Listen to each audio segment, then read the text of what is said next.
Hi folks, welcome to my channel, The Average Dermadoc. Let's begin the show.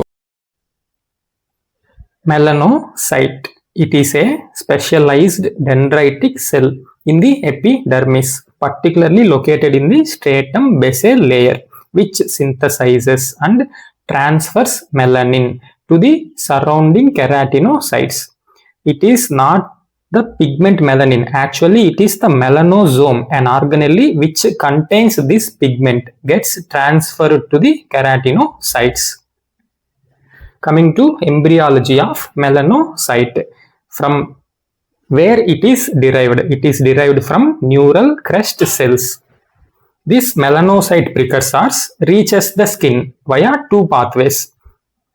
Around 10th week of gestation, we can see a melanocyte in the skin producing pigment. Now coming to these two pathways, major pathway which is called dorsolateral pathway, another minor pathway is called ventral pathway. Coming to this major dorsolateral pathway, neural crest cells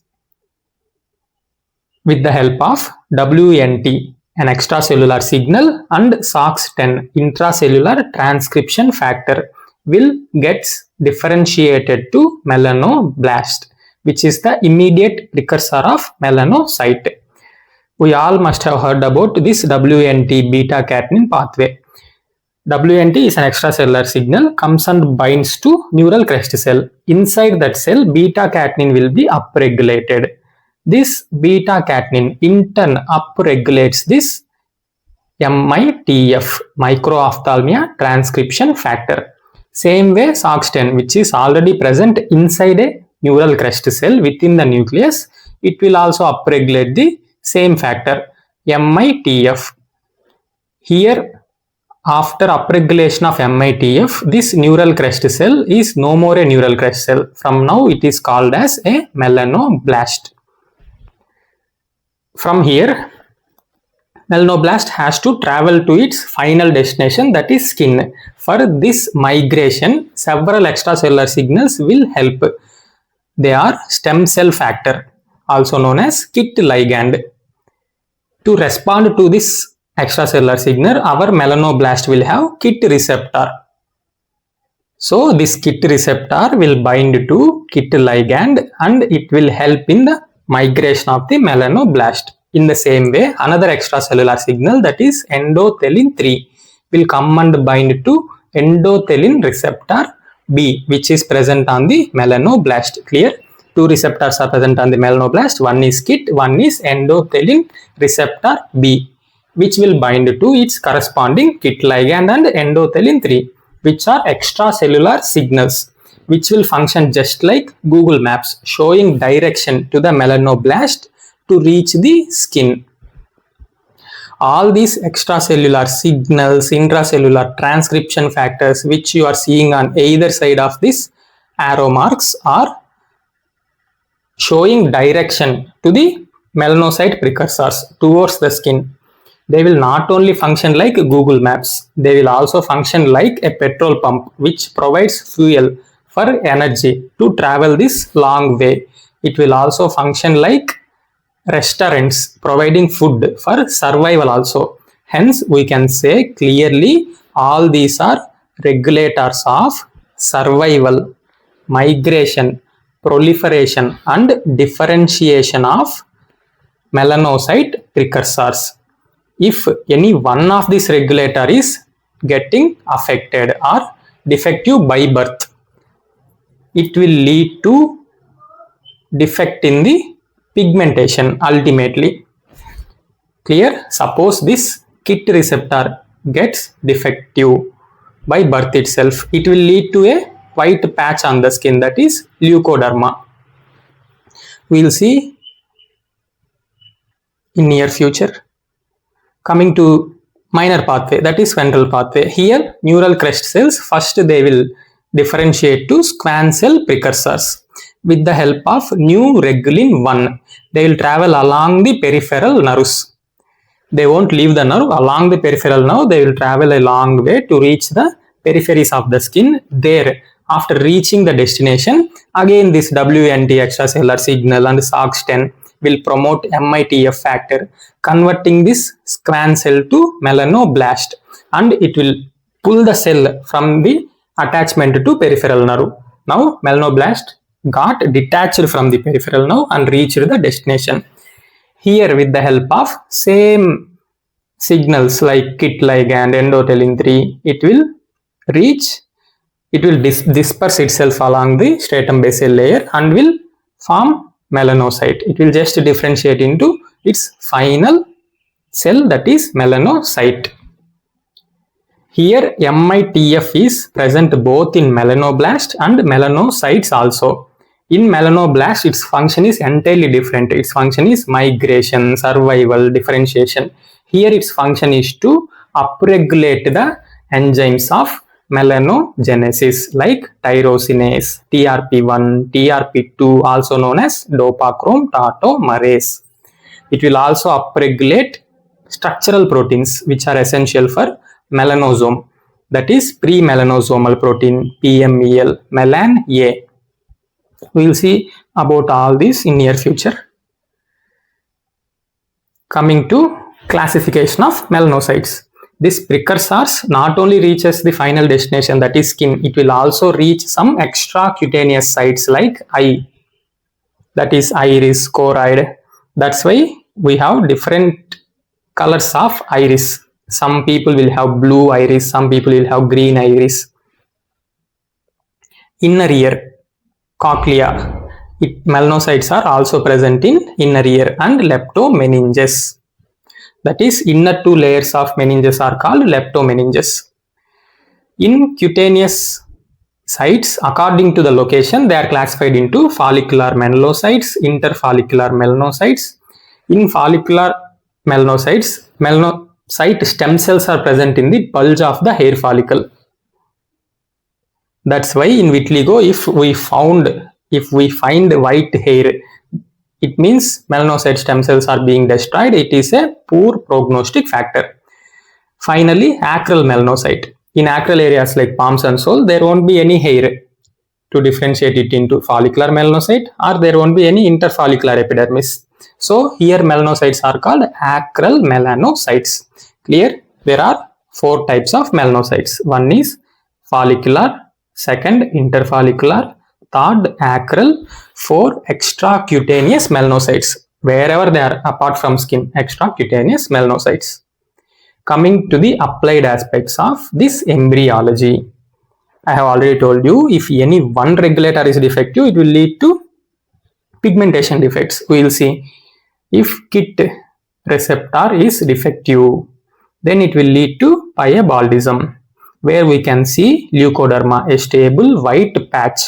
Along with that, we can see white forelock, a bunch of depigmented hair. Next, Waardenburg syndrome. Here many regulators are affected like PAX3, endothelin 3, endothelin receptor beta, SOX10, MITF. There are 4 types of Waardenburg syndrome. In each type, certain regulators are affected. This PAX3 is present inside the neural crest cells. So here the effect is in the initial step itself. So there will be many defects ultimately, because neural crest cells will also form craniofacial cartilage. Hence it will lead to craniofacial defects, congenital deafness, along with this leukoderma and white forelock. What is dermal melanocytosis?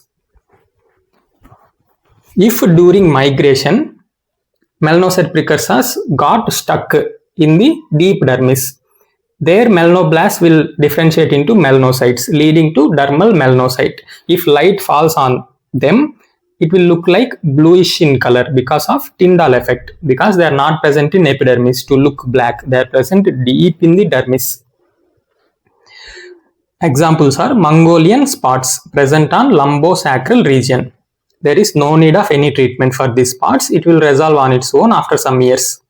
Next, nevus of Ota. Remember like this, O for ocular region. There will be slight bluish to grayish discolored patch around the eyes. in the region of trigeminal nerve distribution. Next, nevus of Ito, present over the shoulders.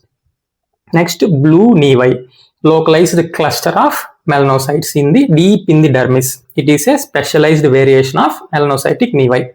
Clear? Three applied aspects. One is piebaldism, just a stable patch of leukoderma and a bunch of white hair. Waardenburg syndrome. Along with those, there will be deafness, many craniofacial defects, nervous system defects. Finally, dermal melanocytosis. Melanoblast stuck deep in the dermis while its migration. For examples, Mongolian spots, nevus of Ito, Ota, and blue nevi. Coming to demonstration of melanocyte.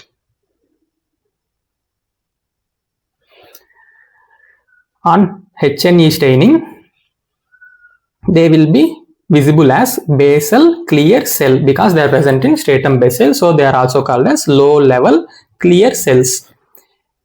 With respect to Langerhans cells, where they are called high level clear cells, they will have coffee bean nucleus. Here our melanocyte is having a small oval nucleus.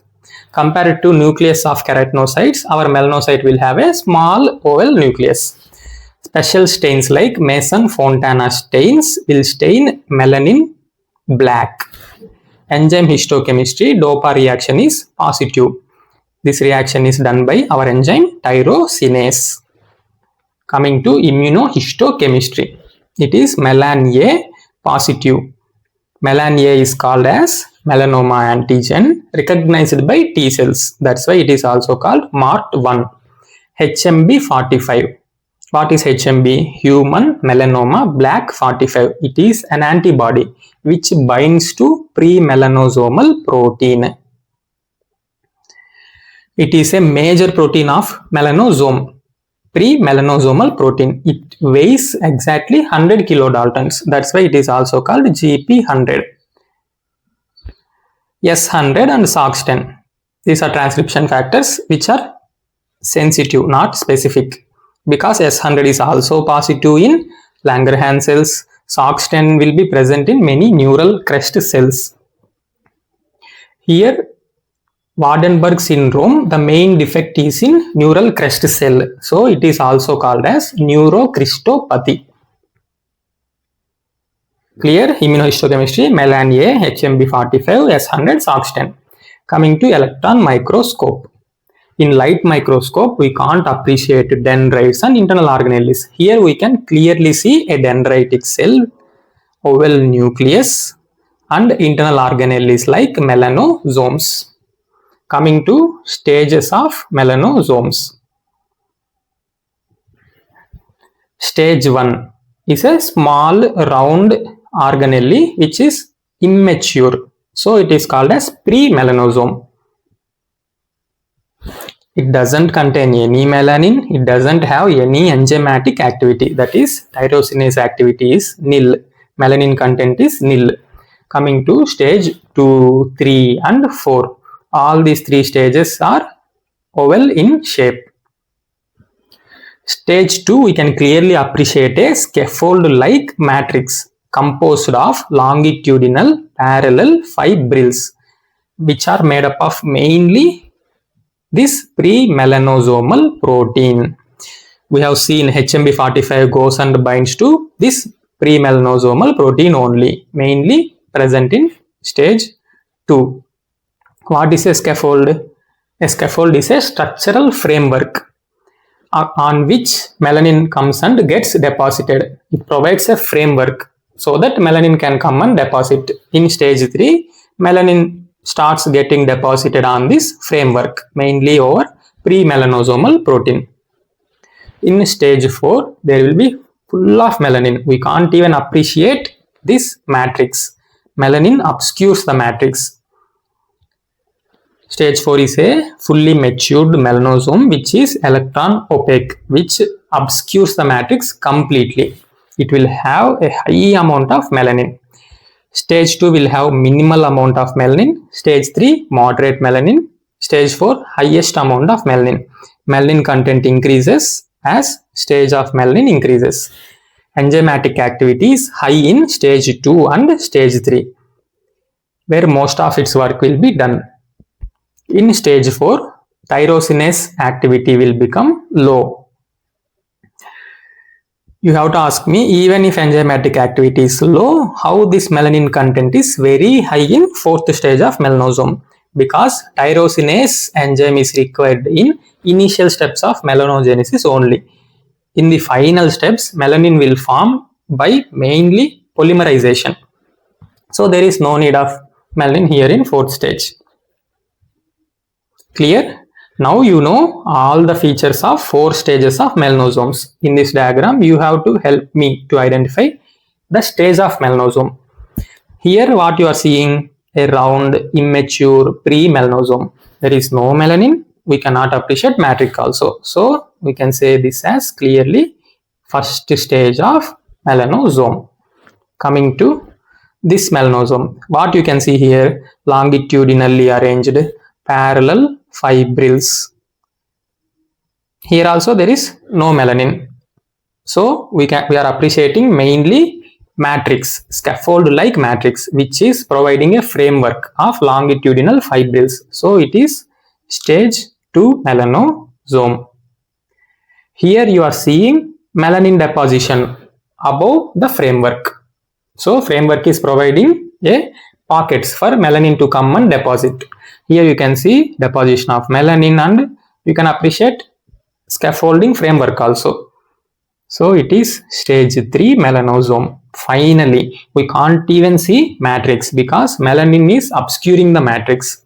Here this melanosome is full of melanin. Mature melanosome. This is final stage, stage 4 melanosome. Clear? All 4 stages of melanosomes.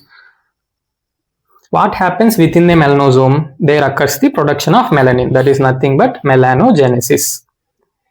What are the regulators of this melanogenesis? Main regulator is UV radiation. If we are exposing to UV radiation, there will be more and more melanogenesis. Next main regulator is melanocyte stimulating hormone. Another hormone, ACTH, will also have MSH-like activity. That's why in adolescence disease, where there will be more and more ACTH, which leads to hyperpigmentation of the skin. Now we will see how this melanogenesis occurs, how our melanin is producing. First, amino acid tyrosin will get converted to DOPA with the help of enzyme tyrosinase, which requires copper as a cofactor. Here, hydroxylation of tyrosin is occurring, and then tyrosin is getting converted to DOPA. So we can say this enzyme as tyrosin hydroxylase also. Next, DOPA is getting converted to dopaquinone with the help of the same enzyme tyrosinase. Here, DOPA is getting oxidized to dopaquinone. So here we can also call this tyrosinase enzyme as DOPA oxidase. Clear? These first 2 steps are most important steps in the melanogenesis because it is catalyzed by our enzyme tyrosinase, which is rate limiting enzyme.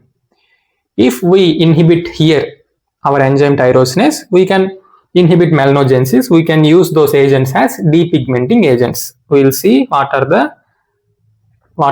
we will see the list of depigmenting agents which inhibits our enzyme tyrosinase. Here we are inhibiting the rate limiting enzyme itself. Most potent depigmenting agent or most potent tyrosinase inhibitor is hydroquinone. Arbutin is less potent, but it will also release hydroquinone only. Arbutin is a derivative of hydroquinone which releases hydroquinone slowly. Kojic acid, thiamidol, azelaic acid, ascorbic acid. Here, all these are the list of tyrosinase inhibitors, which we will be using for hyperpigmentation disorders frequently. Now, what is the fate of dopaquinone? It has 2 fates. If cysteine is present, it will provide thiol groups and converts dopaquinone to cystenyl dopa. If free cysteine is not available, glutathione is present, then glutathione also provides this cysteine, which will convert dopaquinone to cystenyl dopa. Mainly, it requires thiol group which is present in cysteine. If there is no cysteine, no glutathione, no thiol group, then what is the fate of dopaquinone? It gets converted to dopachrome. Simple. Cysteine present, cysteine dopa. Not present, dopachrome. Chrome means it will have color. Now what is the fate of dopachrome? Dopachrome will get converted to DHI, dihydroxyindole. If TRP2, that is tyrosine related peptide protein 2, also known as dopachrome tautomerase, is present, it is TRP2, we have to add two more letters, that is C and A, carboxylic acid. Dihydroxyindole carboxylic acid will get formed. Then DHI will get converted to DHI melanin, which will be black in color.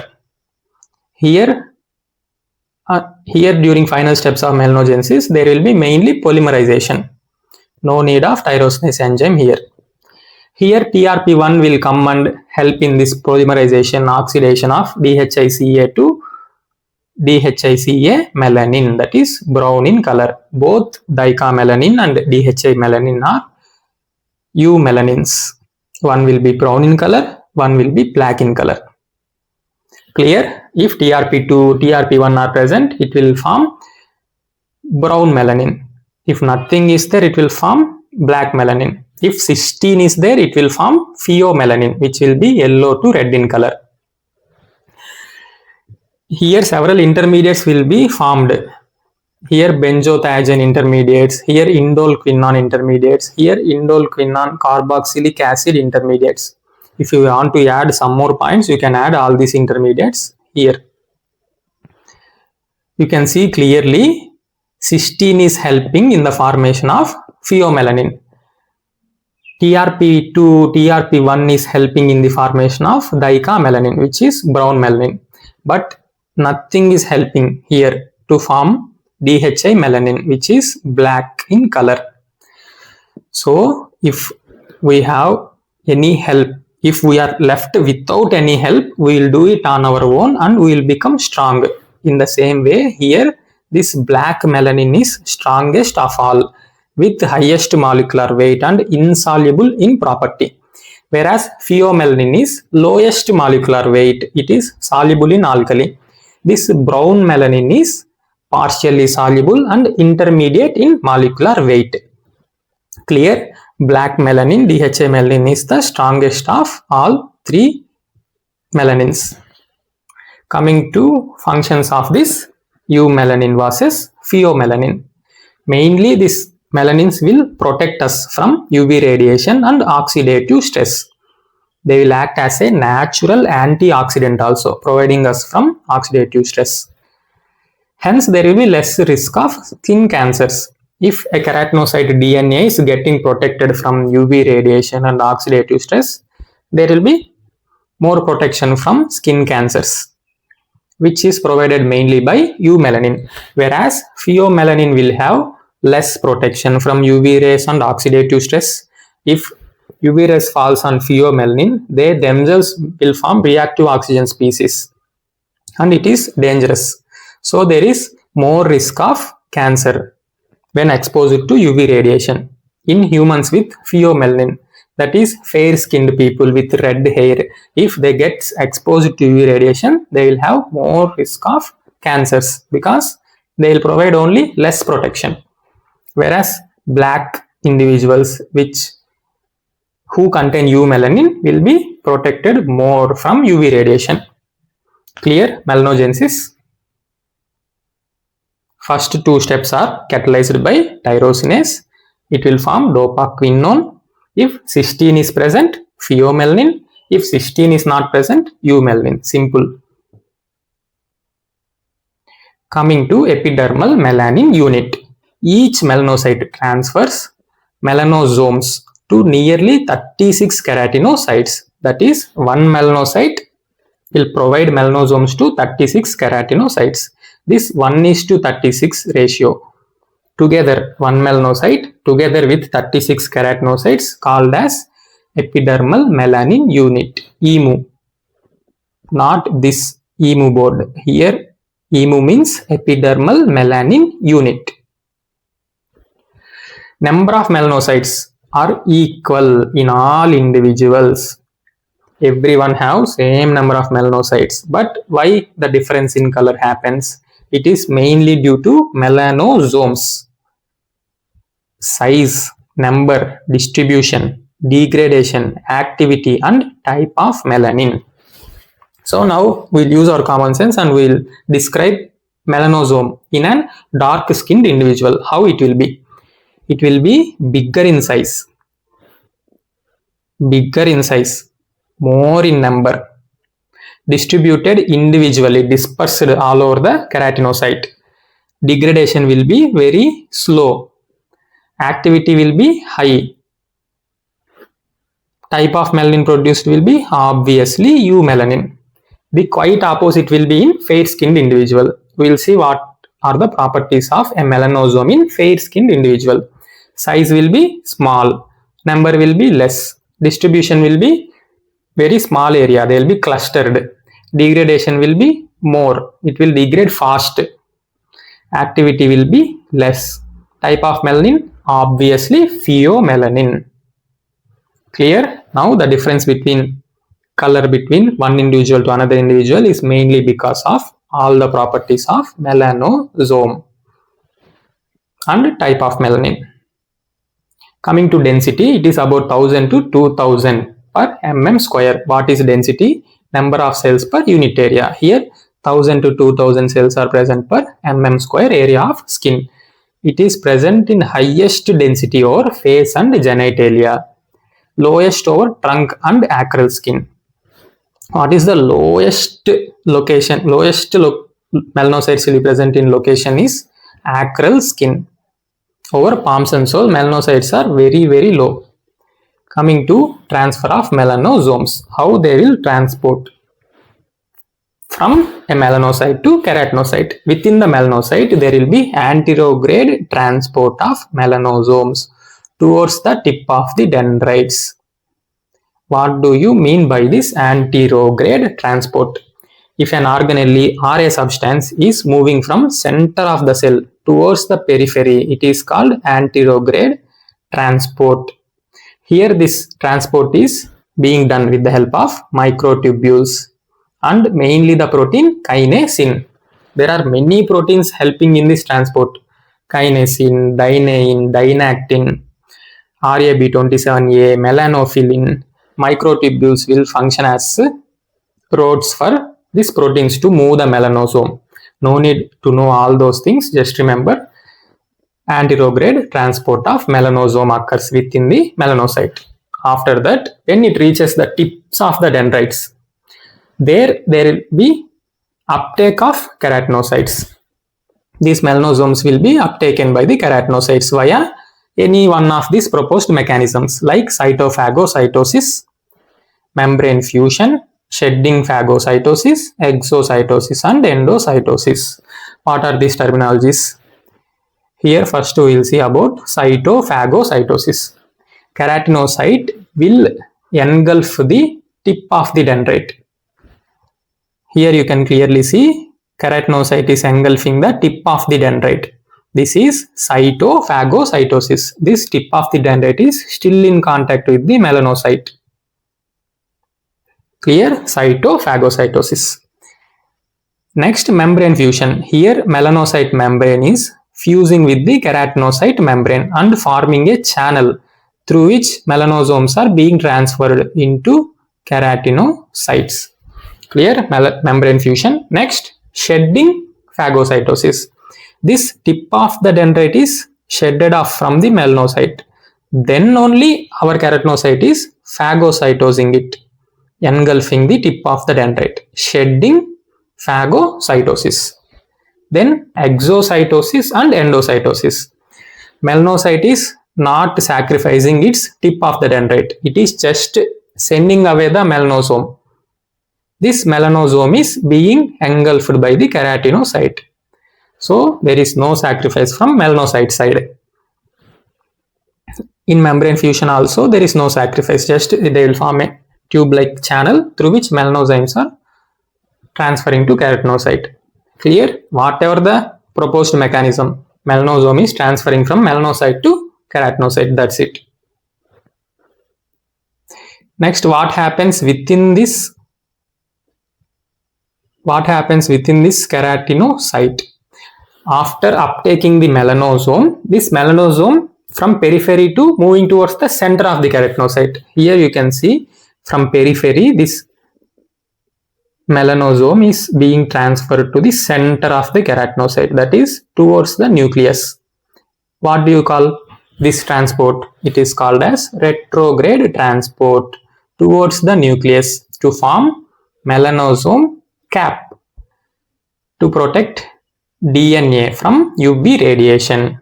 Here you can see clearly, after retrograde transport towards the nucleus, these melanosomes are forming a cap or umbrella over the keratinocyte nucleus. For what purpose?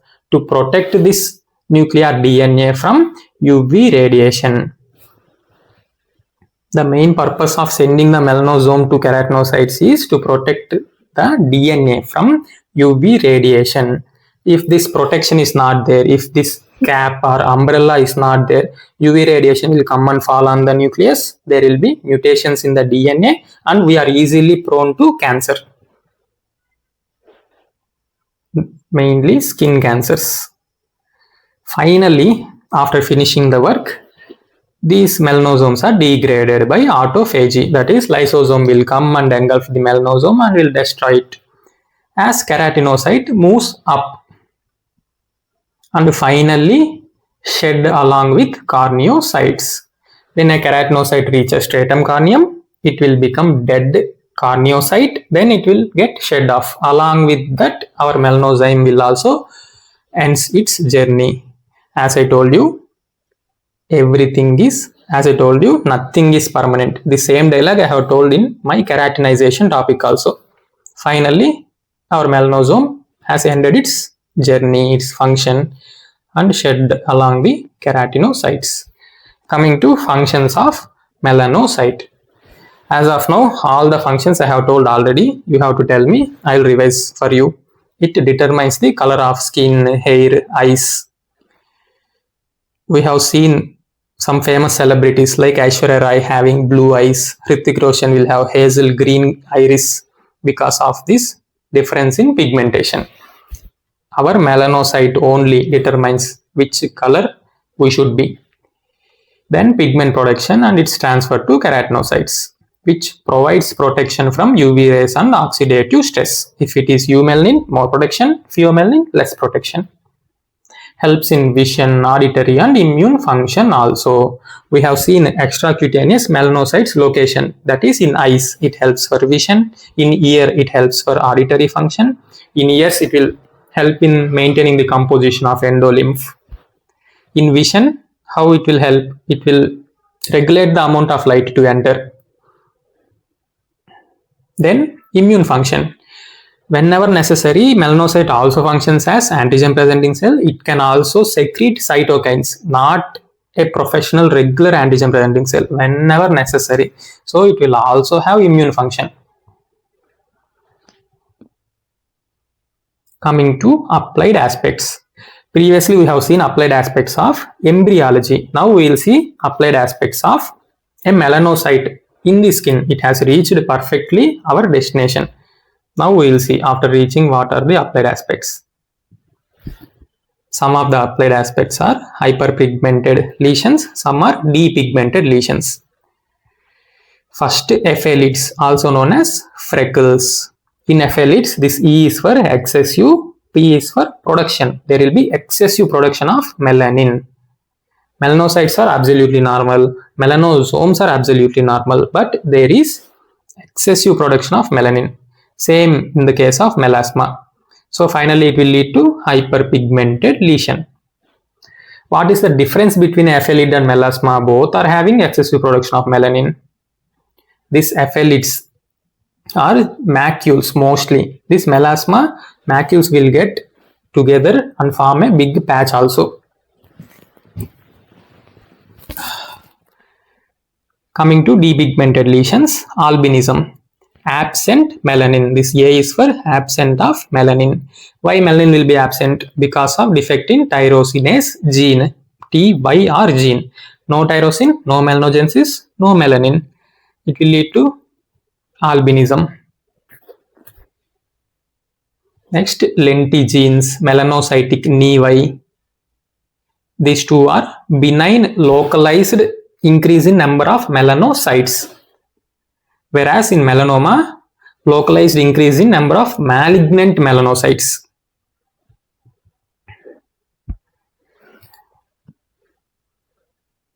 Next, depigmented lesions will be there in vitiligo.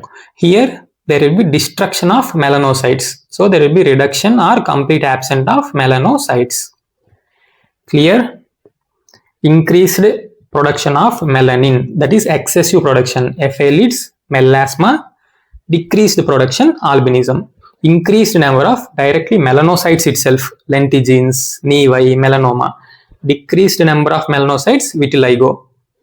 Now, what is the defect in nevus acromicus or nevus depigmentosus? Why I have kept this separately? Here, melanocytes are normal, melanosomes are normal, pigment production is also normal, but the only defect is transfer of melanosomes. There won't be any transfer of melanosomes to the keratinocytes, leading to depigmented patch. That is nevus depigmentosus. Remember the channel name. Here all these diseases names, you just Google once and see how the image is looking, so that you can have a long-term memory. I won't keep any clinical pictures here. I will provide only the content which you have to write in your exam paper. That's it. If you have to draw a diagram in exam paper, I will draw it for you. Here you can see the diagram of melanocyte. This is the diagram everyone should draw when you get a question on melanocyte. I have given it for you how to draw. Clinical pictures, you have to do it by your own. Search each and every clinical image of albinism, FA leads, ITA, OTO, everything, and have a long-term memory now itself. Don't listen passively to my class. You do some work actively. Google the image and see once. Remember the channel name. Don't forget to like, share and subscribe. Thank you. Hasta la vista. Las vidania.